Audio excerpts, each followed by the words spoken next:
बिस्मिल्लाहिर्रहमानिर्रहीम नहमदुहु व नुसल्ली अला रसूलिहिल करीम अम्मा बाद। आज का सबक महारिम के उन्वान से है, और यानी वो औरतें जिनसे मर्द के लिए निकाह हराम है और वो मर्द जिनसे एक औरत के लिए निकाह हराम है। लेकिन आज के सबक में सिर्फ इसकी 16 अक़साम हम पढ़ेंगे, एक फ़हरिस्त हम पढ़ेंगे और मुख्तसर सा तारुफ़ होगा। मुकम्मल तफ़सीलात तो अगले असबाक़ में आएंगी। सबसे पहली किस्म है वो कराबत, वो यानी कि हुर्मत जो कराबत की वजह से आती है, खूनी रिश्ते की वजह से आती है। कुरान करीम की आयत है, हुर्रिमत अलैकुम उम्महातुकुम व बनातुकुम व अख़वातुकुम व अम्मातुकुम व ख़ालातुकुम व बनातुल अख़ी व बनातुल उख़्ती। तुम मर्दों पर हराम है तुम्हारी माएँ। इसका मतलब ये हुआ कि औरतों के लिए बाप हराम है, और तुम मर्दों पर हराम है तुम्हारी बेटियां। मतलब ये हुआ कि औरत पर बेटा हराम है। और अख़वातुकुम तुम्हारी बहनें हराम हैं। इसका मतलब ये हुआ कि औरत पर भाई हराम है। व अम्मातुकुम और तुम पर तुम्हारी फूफियाँ हराम हैं, जिसका मतलब ये हुआ कि एक औरत पर उसका चाचा हराम है। और व ख़ालातुकुम तुम्हारी खालाएँ हराम हैं, मतलब ये हुआ कि औरत पर मामू हराम है। व बनातुल अख़ी और एक मर्द पर उसकी भतीजे हराम है, जिसका मतलब ये हुआ कि औरत पर भतीजा हराम है।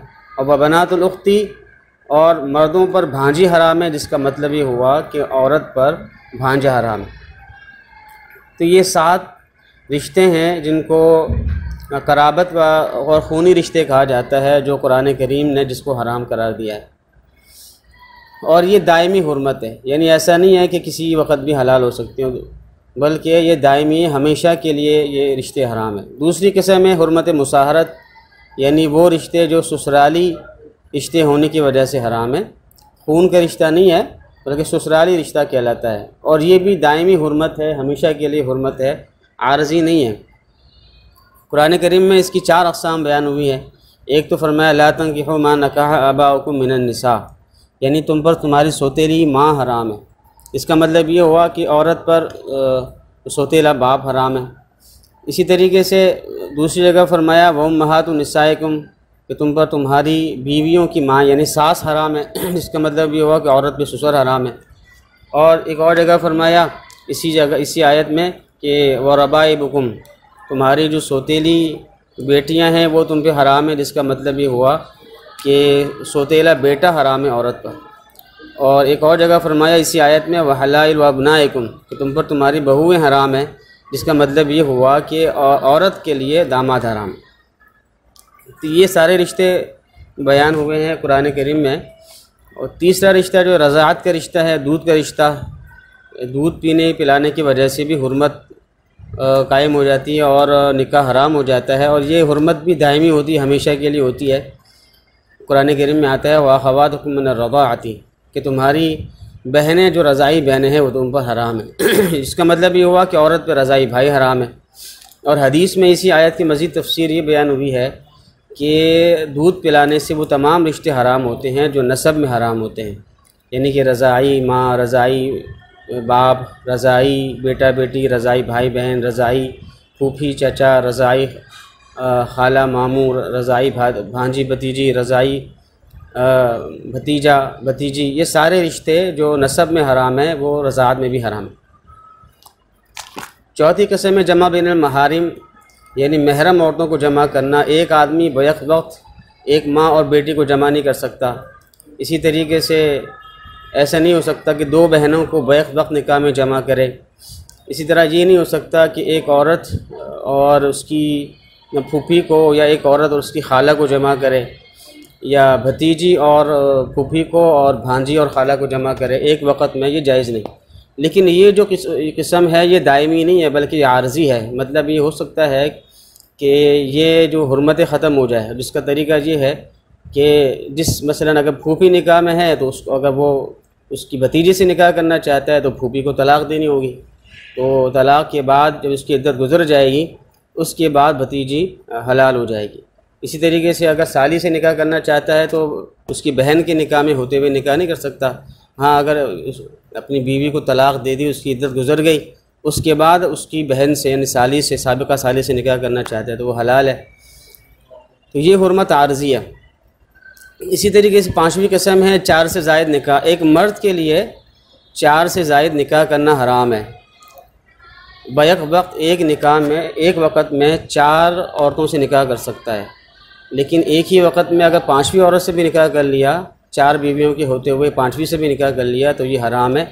कुरान करीम में आता है फ़ंकिहू मा ताब लकुम मिनन निसाई मथना व थुलाथ व रुबा, कि मर्द अपनी पसंद से वो 4 औरतों तक निकाह कर सकते हैं। इससे मालूम हुआ कि 4 से ज़्यादा नहीं कर सकते। ये हुक्म सिर्फ मर्दों के लिए, औरतों के लिए इजाज़त नहीं है कि वो एक वक्त में 1 से ज़्यादा शादियाँ करें, वो उनके लिए बिल्कुल हराम है। हाँ, अगर ये हो कि अगर एक आदमी अगर 5वीं से इस तरह निकाह कर रहा है कि एक को फ़ारिग कर दिया, एक को जब फ़ारिग कर दिया तो पहले 4 थी अब 3 रह गई, अब वो निकाह कर रहा है तो ये जायज़ है। तो इस तरह करते करते वो अगर 15, 20, 25 भी निकाह कर ले, लेकिन इस तरह निकाह करे कि तलाक़ दे दे के अगली से निकाह करे, तो ये जायज़ है। मतलब ये हुआ कि बैक वक्त एक वक्त में 4 से ज़ायद औरतें जमा नहीं हो सकती।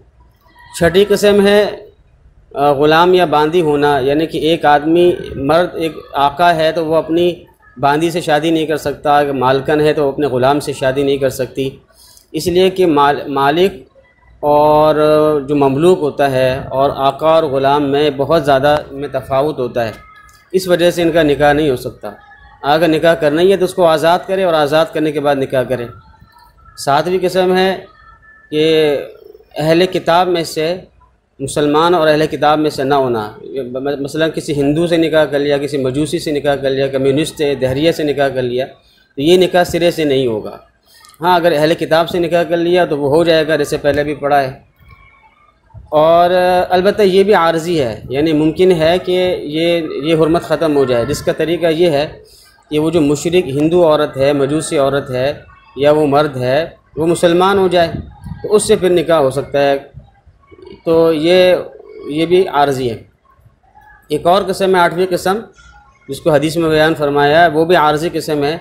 ला तुनकहल अमतु अल हुर्रा, एक आदमी के निकाह में पहले से एक आज़ाद औरत हो तो आज़ाद औरत के होते हुए बांदी से निकाह कर ले तो उसमें आज़ाद औरत की बहुत ज़्यादा बदनामी है, बदनामी का बाइस है। इस वजह से आज़ाद औरत के निकाह में होते हुए बांदी से निकाह नहीं हो सकता। अलबत्ता ये हो सकता है कि बांदी निकाह में हो तो आज़ाद औरत से निकाह कर लिया जाए, ये जायज़ है।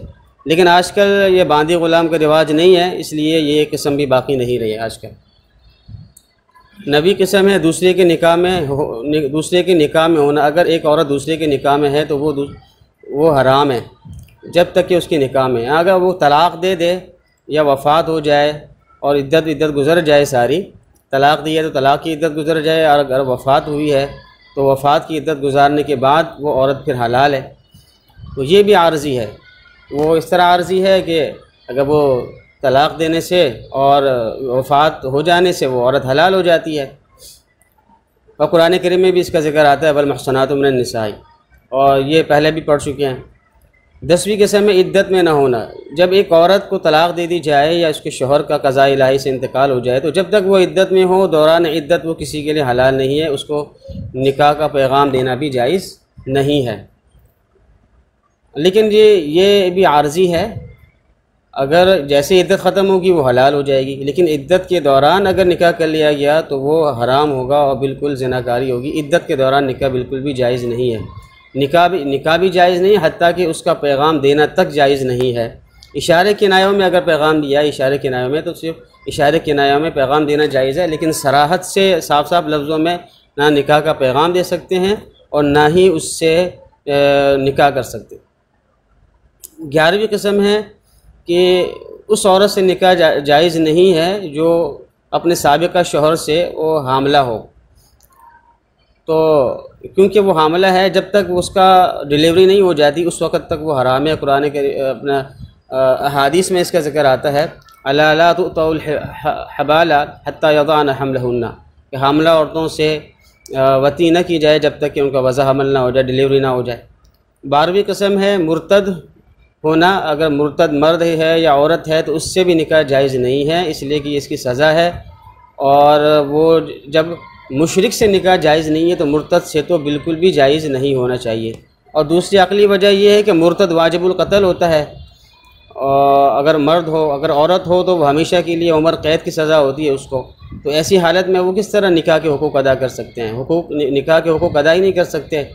जिस आदमी को 3 दिन के अंदर अंदर कत्ल कर दिया जाएगा, या जो औरत हमेशा कैद में रहने वाली है, तो वो निकाह के हुकूक कैसे अदा करेगी? इसलिए उससे निकाह ही नहीं होगा। अलबत्ता ये मुर्तद औरत या मर्द मुसलमान हो जाते हैं तो फिर निकाह से दुरुस्त है। 13वीं कसम है हलाले से पहले निकाह। इसका मतलब ये है कि एक आदमी ने अपनी बीवी को 3 तलाक़ें दे दी, तो ये औरत सिर्फ़ इस मर्द के लिए जिसने 3 तलाक़ें दी हैं वो हलाल नहीं है जब तक कि वो हलाला ना हो जाए। तो ये कसम भी पहले आपने पढ़ ली है दलाइल के समेत। 14वीं कसम है खुनसा मुश्किल। मतलब ये खुनसा मुश्किल का मतलब ये होता है कि वो एक ऐसा इंसान कि जिसके अंदर जनाना और मर्दाना दोनों किस्म की अलामात बराबर हैं, मुसावी तौर पर हैं। तो क्योंकि इसके बारे में कुछ पता नहीं है कि ये मर्द है या औरत है, तो इस वजह से इससे निकाह भी दुरुस्त नहीं है।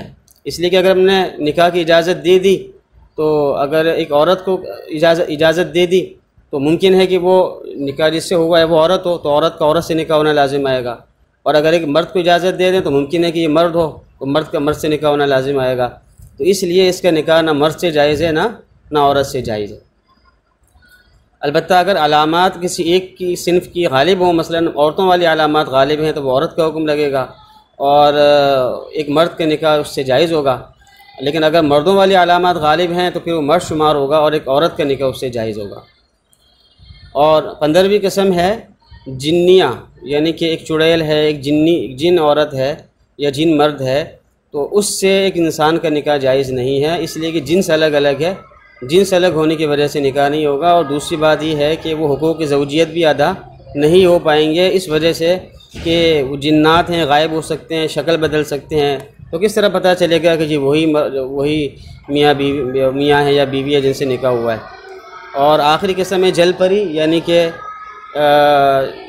इंसानी और दरियाई इंसान, चाहे वो मर्द हो दरियाई या दरियाई औरत हो।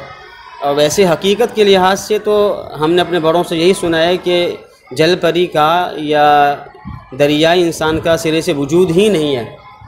लेकिन बहरहाल कहानियों में, किस्सा कहानियों में इसका ज़िक्र आता है, इसलिए किताबों में इसका हुक्म लिखा हुआ है कि अगर वाक़ई में कहीं से कोई ऐसी जल परी निकल आए तो उससे निकाह इसलिए नहीं होगा कि वो एक मखलूक, दरियाई मखलूक है, वो इंसान शुमार नहीं होगा, बल्कि वो मछली या फिर दरियाई हैवान शुमार होगा, वो इंसान शुमार नहीं होगा। तो ये 16 अक़साम हैं जो साहिब बदाए अल्लामा मलिकुल उलमा अल्लामा कासानी रहमतुल्लाह ने बदाए सनाए में लिखी हैं, और हिदाया में भी ये किस्में आती हैं। तो इन तमाम किस्मों को यकजा हमने कर दिया है। इनमें से जो हमेशा के लिए जो रिश्ते हराम हैं, वो खूनी रिश्ता हमेशा के लिए हराम होता है, ससुराली रिश्ता हमेशा के लिए हराम होता है, रज़ाअत का रिश्ता हमेशा के लिए हराम होता है, खुनसा मुश्किल जो है वो हमेशा के लिए हराम होता है, जिन्नियाँ और जल परी ये हमेशा के लिए हराम होते हैं। 6 रिश्ते हमेशा के लिए हराम होते हैं। बकिया 10 रिश्ते ऐसे हैं कि जिनकी हुर्मत आरज़ी है, वक्ती है, वो हलाल हो सकते हैं किसी वक्त।